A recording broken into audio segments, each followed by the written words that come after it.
Well, hi there, Internet. My name's Court, and you've got courtside seats for my review of The House. Let's do it.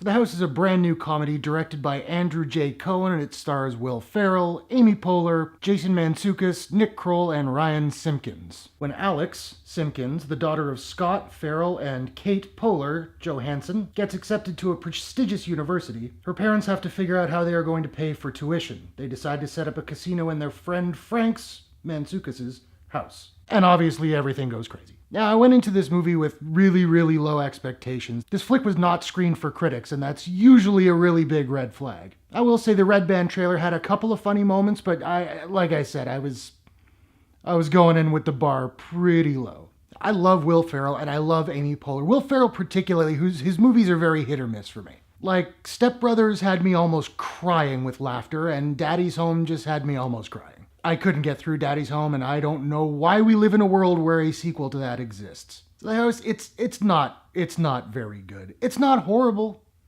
but it's not very good. I think there were 3 or 4 really big laughs for me in the movie, and for a 90-minute comedy starring like 2 comedy titans, that's not very good. I think the big problem with this movie is that it didn't really know what it was trying to be. The family dynamic between Will Ferrell and Amy Poehler and Ryan Simpkins was actually very sweet. I really did love their family. They were very cute, but sort of injecting this genuine heart into like what is essentially an absurdist comedy. Think of Mrs. Doubtfire for a movie that did that really well. It doesn't work here. The movie doesn't pull it off. The tone sort of goes from sweet to vulgar to slapstick, and it feels very uneven. It's almost a jarring experience at times. The flick also really tries to push boundaries, like it goes out of its way to push boundaries. A couple characters have a conversation about what's the difference between rape and date rape. There's a joke about inciting a race war. There's some really over-the-top violence. Will Ferrell keeps accidentally, attacking a teenage girl. And at the best of times, these are very fine lines to walk, and the movie goes there, but in most of these cases, it's not funny. It comes across as it's trying to be edgy without actually being funny. Now, flicks like this obviously don't really need a lot of CGI, which is good because oftentimes these movies don't have a huge budget, so when they do use CGI, it usually doesn't look very good. There is blessedly little in this movie, but when it goes there, goodness gracious me, it looks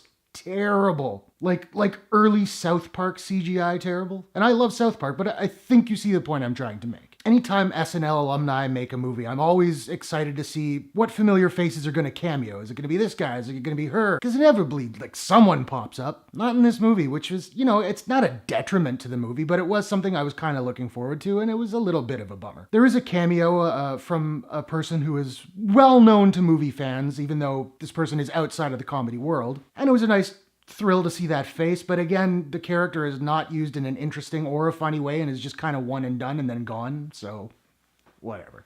I don't like to just bash movies. Kind of enjoyed bashing Black Butterfly, I'm not gonna lie. If you want to see me rant about that, I'll leave a link up there somewhere. But I usually make a point to try and find something to appreciate in any movie that I see. It was a little difficult with this one. It was a bit of a deep dive, but I will say the soundtrack is really good, and that's a terrible thing to say about a comedy. But it's got some good old school hip hop, and they use the theme from The Sopranos really well. It fit the scene beautifully. So basically, the movie is not as brutal as I expected it to be, but it's not very good. It was disappointing. Given the cast, it's nowhere near as funny as it should be, and it really is a very forgettable film. Now, I don't have a proprietary rating system as of yet, so I'm just trying to figure out what I'm going to give The House, and I think what I'm going to give it is, contrary to popular belief, The House does not always win out of 10. So what do you guys think? Have you seen The House? Did you like it? Did you hate it? Should I have seen Baby Driver instead? I think I probably should have. Whatever your thoughts, hit the comments below. Let's discuss. If you enjoyed this review, please give it a like and a share. It totally helps me to build this channel. And if you'd like to subscribe, you can do so by clicking the Courtshake logo at the bottom right hand of your screen. Thanks very much for watching. I'll see you guys in the next one. Take care.